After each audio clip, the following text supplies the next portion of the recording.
Bismillahirrahmanirrahim. Assalamualaikum warahmatullahi wabarakatuh. Kami dari kelompok 1 akan mempresentasikan uji kom yang selama 5 bulan kemarin kami kerjakan, yaitu membuat sebuah aplikasi sistem informasi akademik bernama Smart School. Namun sebelumnya, perkenalkan, saya Nikihara Gazia bersama rekan-rekan saya. Saya Askar Kandra Zubudi. Saya Jenderal Givari dan saya Tio Raditya Rawawan. Nah, langsung saja kita masuk ke dalam presentasinya. Nah, ini adalah konten-konten yang akan kita bawakan untuk presentasi ini. Dimulai dari program discovery. Nah, ini adalah latar belakang dari Smart School. Kesenjangan antara pendidikan tradisional dan kebutuhan era digital menghambat efisiensi, transparansi, dan integrasi akademik karena banyak sekolah yang masih menggunakan metode manual di tengah pesatnya perkembangan teknologi. Nah, dari latar belakang tersebut, kami satu tim sepakat untuk mengembangkan sebuah aplikasi sistem informasi akademik bernama Smart School. Smart School adalah sebuah sistem informasi akademik yang terintegrasi secara terpusat, berbasis digital yang dirancang untuk menyederhanakan dan mengoptimalkan proses pengalaman akademik di sekolah. Membantu mulai dari administrasi guru, pelaporan nilai, kehadiran, pengumpulan tugas, hingga komunikasi antara orang tua dan juga siswa. Smart School sendiri memiliki beberapa goals. Yang pertama, mempermudah manajemen akademik di dalam body school itu sendiri, termasuk absensi, nilai, dan juga kehadiran siswa. Lalu yang kedua, mendukung pembelajaran digital dengan modul interaktif, kelas webinar, dan juga fitur ujian online. Lalu yang ketiga, menyediakan fitur tambahan untuk mendukung operasional sekolah seperti monitoring keuangan, manajemen produk, berbayar, dan juga berita terkini. Yang keempat atau yang terakhir, yaitu meningkatkan transparansi dan komunikasi antara sekolah, siswa, dan juga wali siswa. Nah, dari kesimpulan tersebut, kami memiliki beberapa target user. Yang pertama, ada siswa, guru, dan orang tua, dan juga admin. Nah, di sini user sendiri memiliki tugasnya masing-masing. Dimulai dari siswa yang mengumpulkan tugas, lalu guru untuk mengupload materi dan juga tugas, lalu orang tua untuk melihat progres anaknya sendiri, dan juga admin untuk memanajemen database siswa. Nah, kita masuk ke problem exploration. Nah, sekolah mengalami kesulitan mengelola SPP, tugas, dan informasi karena belum memiliki suatu platform yang terpadu atau terpusat, sehingga proses harus dilakukan secara terpisah dan menggunakan platform-platform yang berbeda. Nah, ini adalah research metodologi atau metode-metode research. Yang pertama ada interview, yaitu melakukan wawancara dengan 3 sampai 10 pengguna untuk mengeksplorasi dan mengidentifikasi titik-titik masalah dan peluang. Nah, ini adalah interview. Kami menganalisis pengalaman, perasaan, dan pikiran user kami melalui proses research yang dilakukan. Hasilnya, kami mengidentifikasi pola emosi, kebutuhan, dan kebiasaan user ketika menggunakan sistem informasi akademik. Lalu, kedua, ada secondary research. Secondary research kita bagi menjadi 4 yang kita cari atau kita seperti yang kita cari di internet. Pertama ada data kualitatif, yaitu sistem informasi akademik atau SIA membantu memantau nilai, kehadiran, dan gaya belajar siswa secara real time, memungkinkan pembelajaran yang personal, komunikasi lebih efektif dengan orang tua, dan pengembangan potensi siswa secara optimal. Kedua, ada data kuantitatif. Sekitar 50-66% orang tua di Indonesia kesulitan mendampingi pembelajaran anak karena rendahnya pemahaman teknologi dan sistem yang tidak terintegrasi. Nilai, absensi, dan pendaftaran tersebar di berbagai platform yang hasilnya menyulitkan koordinasi ini. Lalu yang ketiga ada jurnal dan study case. Sistem informasi akademik atau kita singkat SIAKAD berbasis web dirancang untuk efisiensi pengelolaan data akademik dengan akses real time, antarmuka intuitif, keamanan tinggi, dan integrasi lintas modul. Lalu ada data analistik, artikel tentang sistem digital di UI mengungkapkan masalah akses dan integrasi di SIAK NG dan EMAS, termasuk gangguan saat ujian dan pengisian data. Antarmuka dari SIAK NG dinilai kurang ramah pengguna dan mempersulit mahasiswa saat perebutan kelas atau SIAK-WAR yang berdampak pada IP. Banyak fakultas yang akhirnya lebih memilih Google Classroom dibanding aplikasi yang dibuat oleh UI itu sendiri. Nah, meski masih efektif di fakultas kedokteran, kendala teknis masih sering terjadi meski sudah ada upaya dari perbaikan BEM dan MWUI. Nah, kami juga yang ketiga ada survei. Kami juga mengadakan survei secara online untuk memberikan wawasan tentang pengalaman, preferensi, dan kebutuhan pengguna, sehingga membantu dalam proses pencarian solusi. Hasilnya, kami mendapatkan informasi mengenai kebiasaan dan keluhan user ketika menggunakan sistem informasi akademik. Oke, akan saya lanjutkan, yaitu yang ketiga ada synthesis and mapping. Oke, next.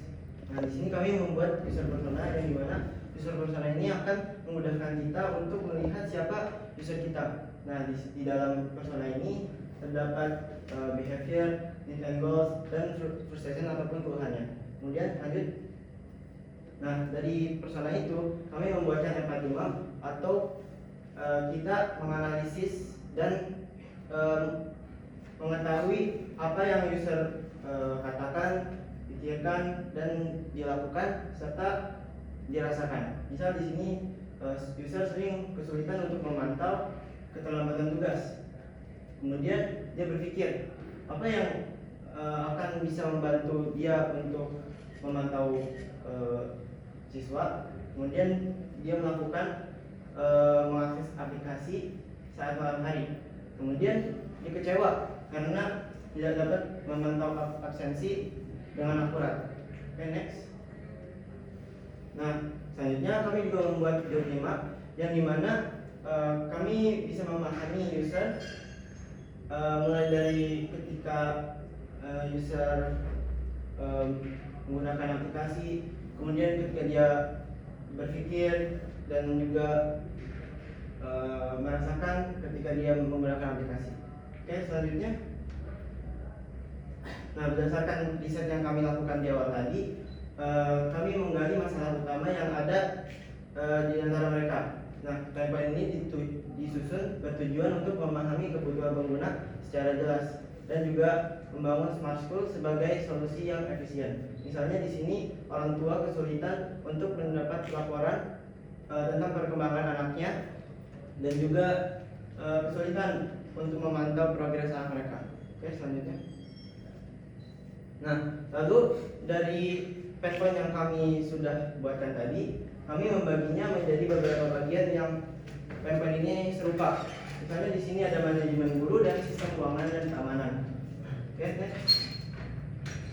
Nah, selanjutnya adalah ideation dan UX solution yang akan dijelaskan oleh saya juga. Oke, Homework adalah proses yang kami lakukan untuk menemukan solusi. Dimulai dengan pertanyaan yang contohnya bagaimana cara kita mempermudah sekolah dalam mengolah data dan kinerja guru secara efisien. Kemudian next.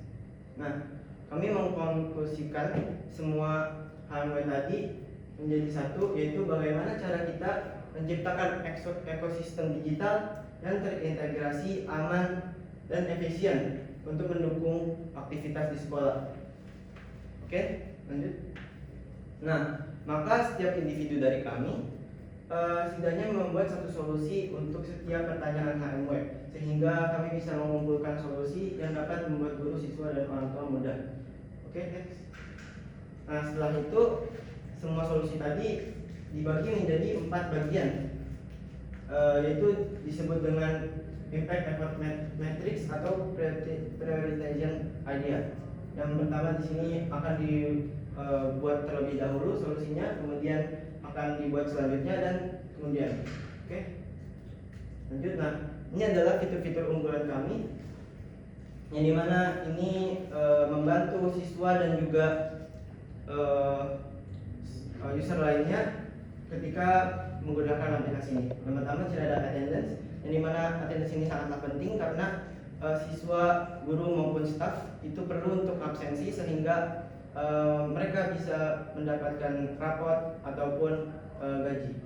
Selanjutnya di sini ada student performance record, yang dimana performa mereka selama 1 bulan ataupun 1 tahun akan direkap di aplikasi ini sehingga guru bisa mengevaluasi siswa dengan mudah. Kemudian ada rapot yang mungkin ini adalah rangkuman nilai akhir otomatis yang tersimpan di sistem. Kemudian ada course, yang dimana course ini menunjukkan course ini dibuat oleh guru untuk sebagai materi tambahan. Oke, kita masuk ke dalam desain dan validasi. Di dalam desain validasi ini kami mempunyai tiga platform yang bisa digunakan untuk membuka sistem informasi akademik ini. Yang pertama ada dashboard, yang kedua ada app, yang ketiga adalah browse web. User flow ini kami bertujuan untuk langkah pengguna untuk menggunakan langkah pengguna untuk pengguna menggunakan aplikasi kami. Nah, tujuan menggunakan user flow ini kami untuk memahami interaksi pengguna, kemudian mengidentifikasi hambatan dalam penggunaan, kemudian meningkatkan pengalaman pengguna, menjadi panduan bagi tim desain dan pengembangan, memudahkan komunikasi antara tim dan validasi dan pengujian ide lebih awal. Ini adalah contoh-contoh user flow dari aplikasi kami, seperti flow teacher yaitu komunikasi sekolah, kemudian ada flow student yaitu mengerjakan course. Next. Kemudian ada flow parents atau pembayaran SPP. Kemudian ada flow guest. Sorry, boleh dipercepat aja kalau. Kemudian ada informasi yang selanjutnya, yaitu berikut beberapa informasi untuk memahami fitur smart school kami yang telah kami buat. Next. Kemudian ini adalah wireframe yang kami buat untuk struktur awal dan menggunakan untuk mendesain aplikasi kami. Ya, ini skip aja, kita bisa lihat prototipe langsung, nggak apa-apa. Ini kan sudah ada dilampirkan ya. Jadi boleh testing dan feedback, habis itu langsung ke prototype.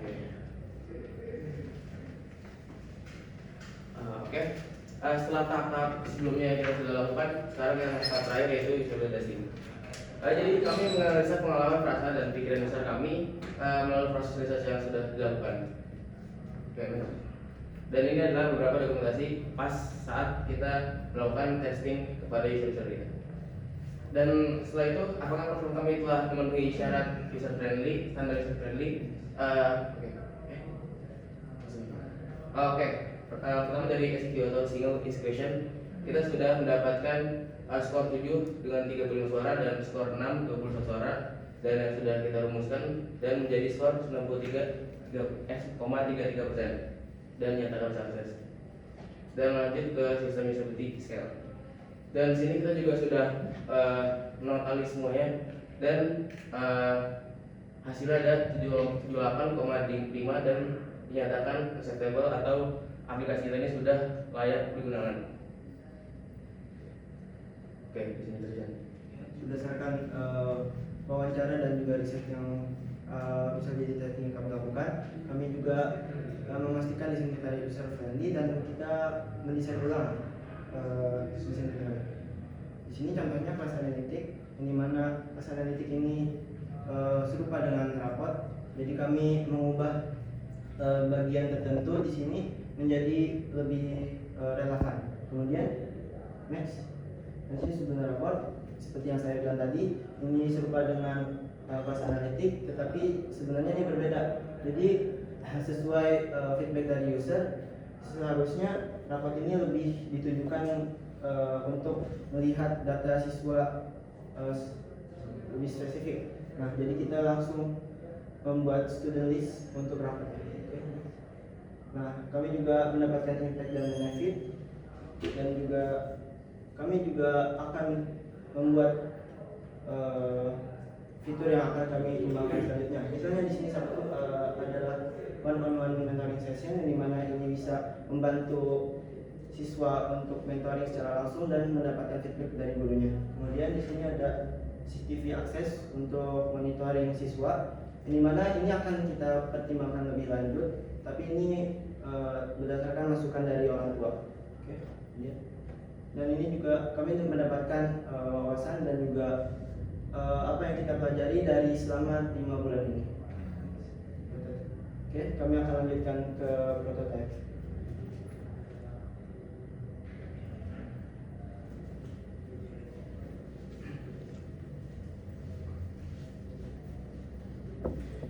Mungkin ini ada dashboard untuk siswa, di mana siswa bisa melihat informasi secara langsung di bawah. Nah, dan juga ini sudah kami sesuaikan sebagaimana yang siswa butuhkan ketika dia berada di sekolah. Contohnya di sini kita menyamakannya seperti apa yang ada di classroom. Nah, tapi kami di sini membuatnya lebih efisien dan juga lebih terstruktur. Seperti misalnya di sini bisa melihat schedule, kemudian materi, assignment dan juga skor. Kemudian lanjut ke Excel. Nah, di sini juga siswa dapat mengerjakan ujian mereka, yang dimana ini lebih efisien karena siswa tidak memerlukan untuk membuka aplikasi-aplikasi lain dan sudah terintegrasi di dalam aplikasi ini. Kemudian juga di sini terdapat diskusi center, yang dimana siswa juga bisa berinteraksi sesama siswa ketika mereka kebingungan. Jadi ini lebih mempermudah siswa ketika dia ingin menanyakan sesuatu dan bisa dijawab oleh guru ataupun sesama siswa. Oke, selanjutnya. Nah, di sini ada course yang dimana siswa juga bisa mempelajari skill tambahan yang diberikan oleh guru. Nah, seperti yang di sini yang kita lihat, di sini siswa dapat mempelajari semua pelajaran yang diberikan guru di luar kurikulum kelas. Dan dia juga bisa mengerjakan kuis sehingga dia bisa memahaminya lebih lanjut. Oke, next ke dashboard teacher.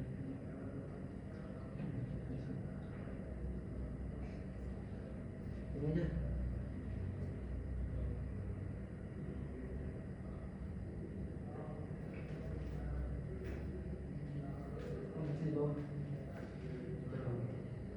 Nah, ini juga ada dashboard untuk teacher ataupun guru.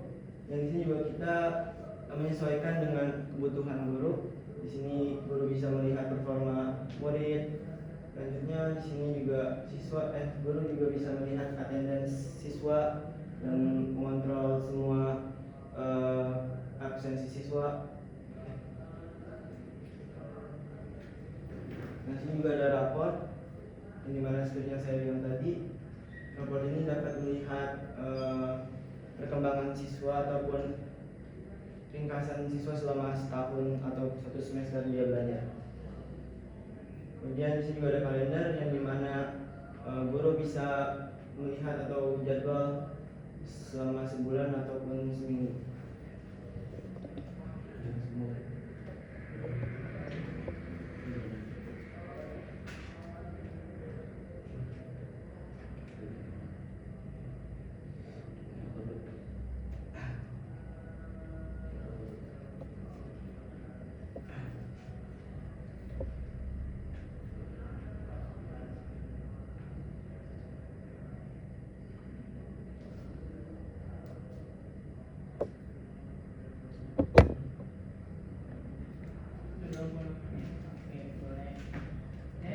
ini disampaikan intinya aja. Ada lagi satu lagi yang kayaknya mau di selain mobile, satu lagi ya yang website ya. Agak dipercepat ya, 5 menit ya.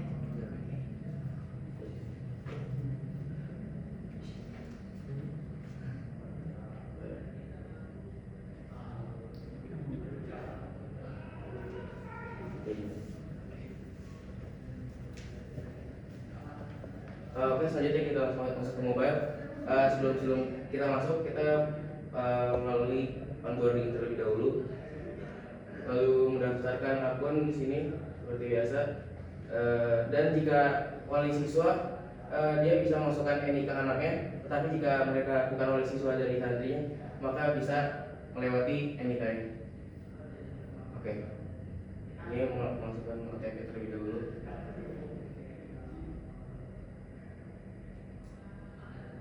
Oke, nah ini adalah tampilan home dari Smart School. Oke, pertama kita ke profil anak terlebih dahulu. Ketika wali siswa ini ingin melihat progres anaknya. Pertama di sini ada progres SKL siswa.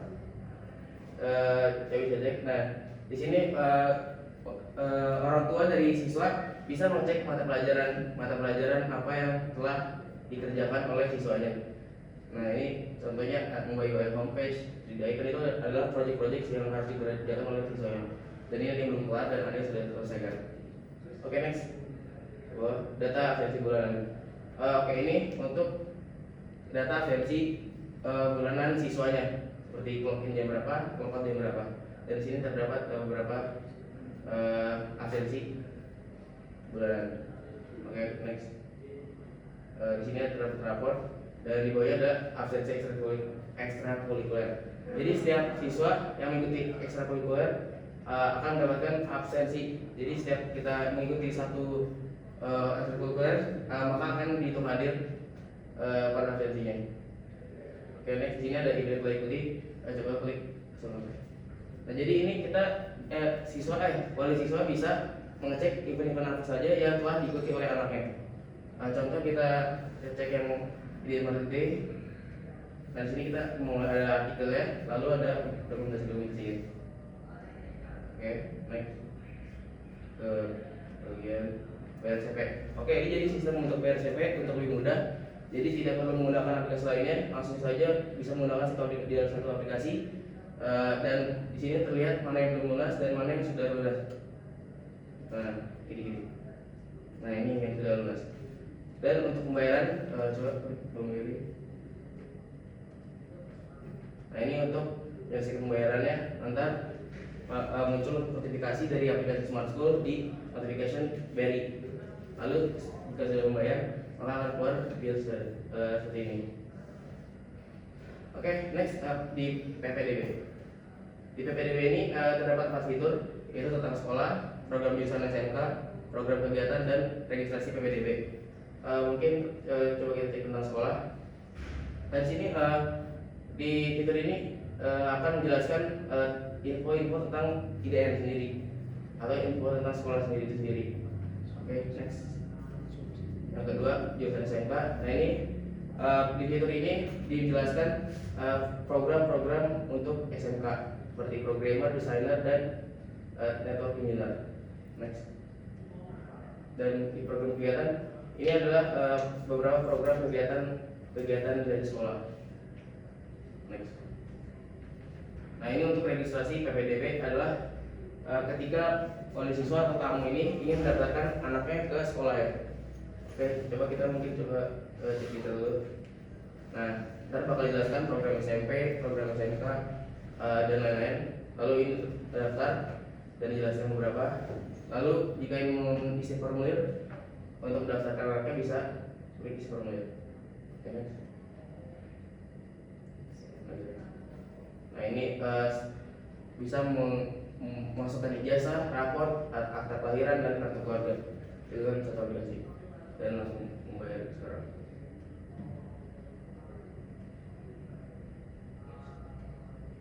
Oke.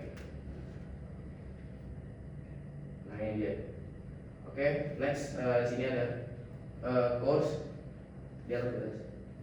Nah, di sini terdapat course dan seminar. Jadi seperti course seminar tuh lebih ke mentoring. Ya kalau yang course sendiri lebih ke self study itu belajar sendiri. Ya, self learning. Oke. Mungkin coba kita ingin beli bawah. Oke, boleh terakhir yang percentage website ya? Oke, mungkin langsung ke website ya. Cepat aja ya, ini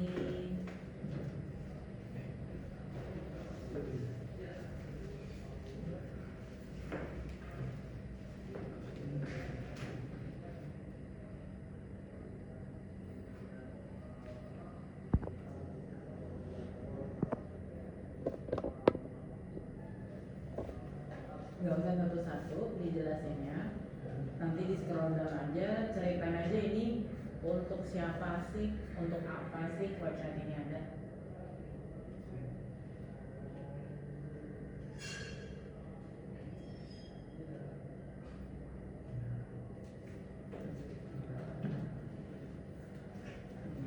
Website ini kami buat bertujuan untuk guest ataupun tamu yang ingin mendaftar ke dalam sekolah. Dan di sini lebih spesifiknya ke dalam sekolah kami, yaitu IDN. Dan di sini mereka bisa melihat tentang sekolah, juga mereka bisa melihat informasi-informasi yang terkait akan sekolah ini.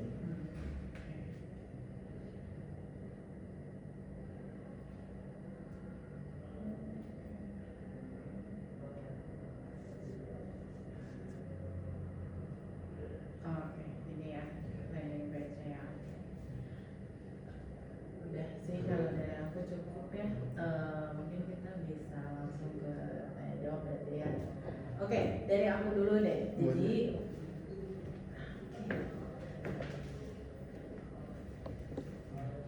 mungkin dua-dua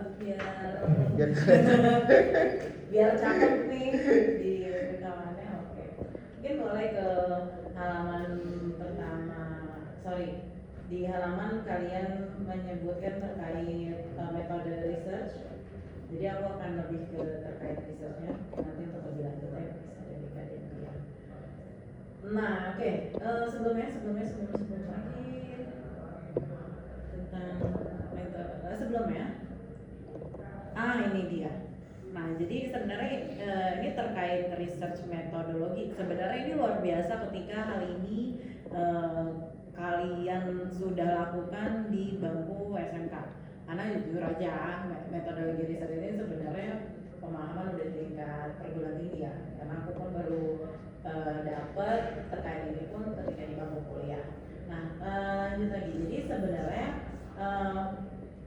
ini mesti kalian pahami apa sih metodologi research, terus apa saja yang bisa dilakukan dengan riset tersebut. Nah, sebenarnya aku nggak mau ngasih teori secara langsung kayak apa, cuma setidaknya kalian bisa membedakan terlebih dahulu terkait apa sih metodologi research itu gitu. Jadi ibaratnya kalian ini kan sekarang kelas 11, oke. Anggap aja berarti kan di sini ada jurusan DKV, RPL, sama TKJ. Anggap itu sebagai tipe kelas, tipe kelas. Jadi ada kelas 10, 11, 12. Nah, terus di bawahnya kelas 10, 11, aku ulangi lagi, salah. Anggap aja tipe jurusan dulu. Tipe jurusan itu ada ada DKV, RPL, sama TKJ. Nah, dari setiap jurusan ada kelas 10, 11, 12. Nah, itu adalah bagaimana sebenarnya terkait metode research. Jadi metode research ada tipenya nih atau kategorinya. Kategorinya adalah primary research sama secondary research.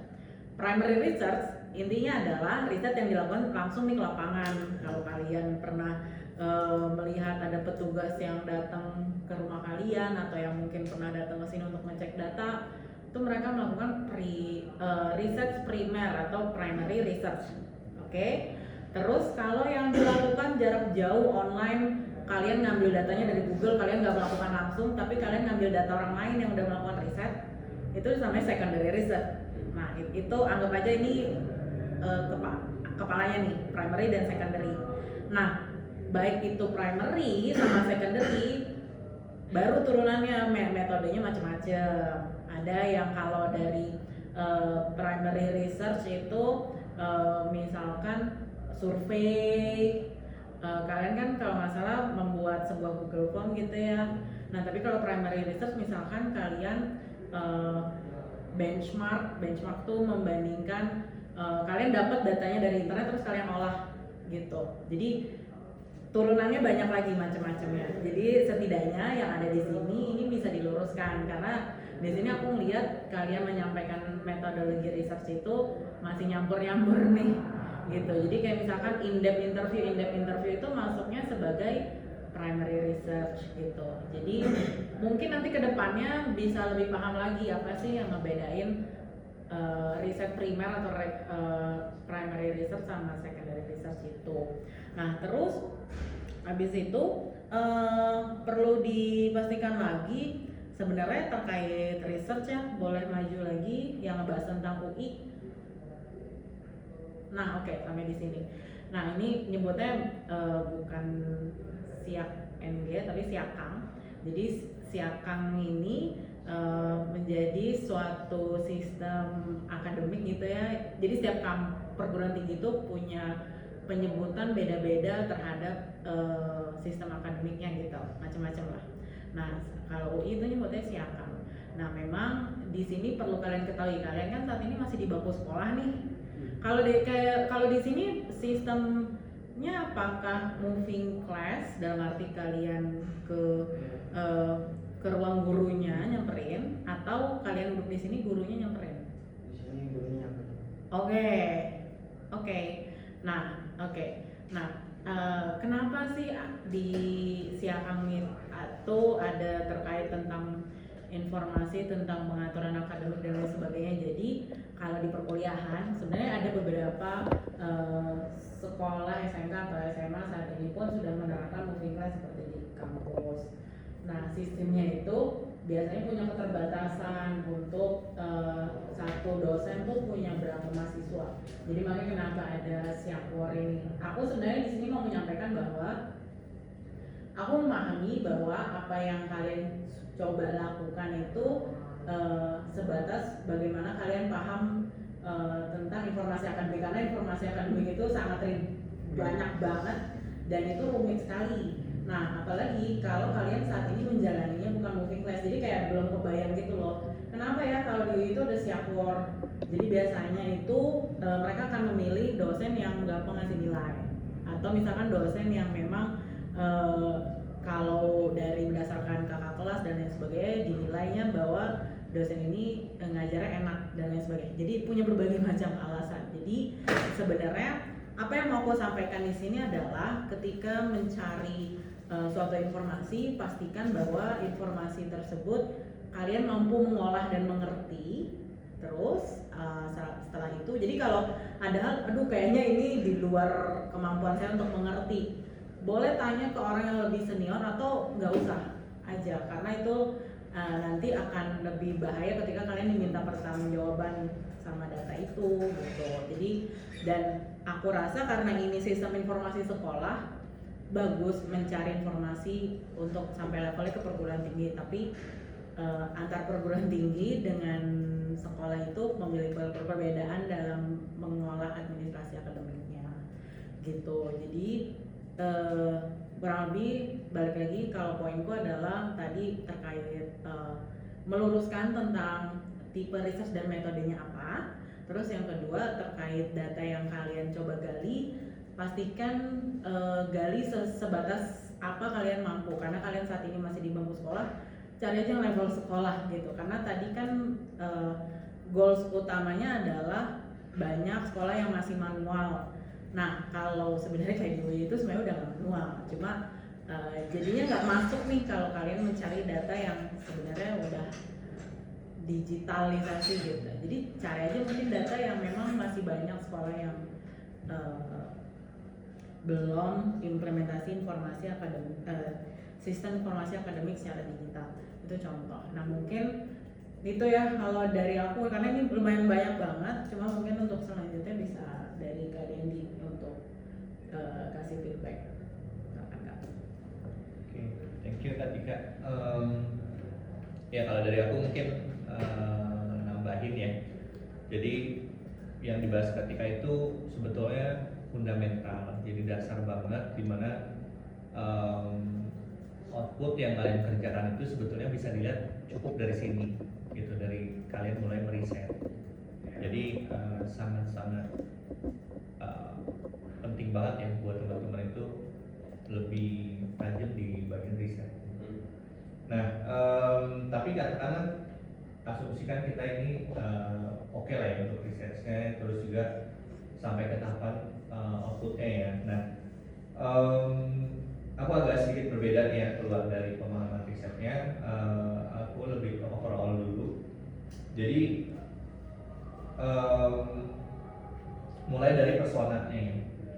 Di sini kan awal-awal teman-teman ini bikin personanya guru ya, bener ya? Wawan Saputra ya, betul. Nah,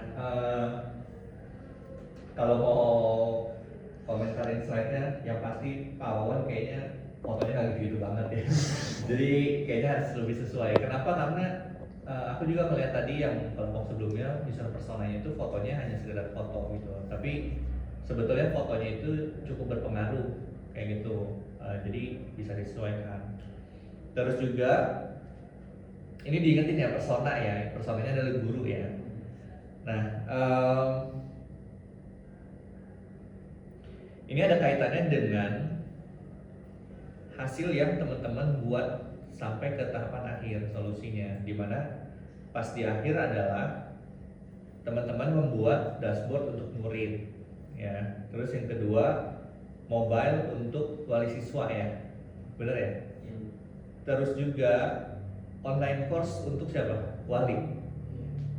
Ya kan, harusnya kan tadi dalam satu bundel si bagian wali ya kalau nggak salah ya. Dan yang terakhir adalah untuk publik, untuk semua umum ya, yaitu si websitenya kan. Nah ini yang menjadi teman-teman itu nggak fokus sebetulnya. Kalau memang mau menyelesaikan permasalahan Pak Wawan, ya harusnya cuma guru aja, dashboard guru aja, sehingga teman-teman bisa effortless tuh, nggak perlu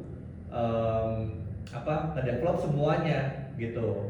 Nah karena udah ada perbandingan nih, yang personanya satu, yang hasilnya jadi banyak, berarti aku nggak perlu lagi komentarin kayak prioritization ideas-nya, terus how to create solutions-nya di bagian ideation, atau bahkan teman-teman tadi inisiatif ya untuk membuat how might we conclusion ya kalau nggak salah. Nah itu pun sebetulnya juga menurut aku agak keliru ya untuk yang how might we conclusion. Harusnya sebetulnya di bagian problem statementnya, harusnya teman-teman merumuskan permasalahannya apa, menjadi dari banyak kan teman-teman udah punya pain point banyak ya. Nah itu dirumuskan menjadi satu, baru dari situ how might we-nya apa. Jadi how might itu bukan yang tiba-tiba banyak kalian gabungin gitu, tapi how might itu datang dari si problemnya apa gitu. Nah itu mungkin akhirnya menjadi banyak tadi tuh, jadi nggak mengkerucut kayak gitu. Itu yang mungkin sesuatu atau output yang bisa kita lihat ya secara cepat kayak gitu. Jadi mungkin nanti teman-teman bisa perbaiki lagi apa sih yang sebetulnya dibutuhin Pak Wawan gitu, sampai akhirnya jadi benar-benar ya udah fiturnya cuma untuk Pak Wawan aja untuk menyelesaikan permasalahan si gurunya kayak gitu. Nah itu untuk yang keseluruhan ya, untuk solusi ide yang teman-teman tawarkan. Terus kalau dari aspek visual aku nggak ada masalah, itu udah bagus banget, rapi. Menurut aku desainnya rapi ya, buat teman-teman yang baru belajar itu sangat-sangat rapi. Bahkan aku nemuin teman-teman aku yang udah berpengalaman juga masih belum serapi itu ada. Jadi teman-teman udah hebat banget menurut aku untuk UI-nya. Yang berikutnya adalah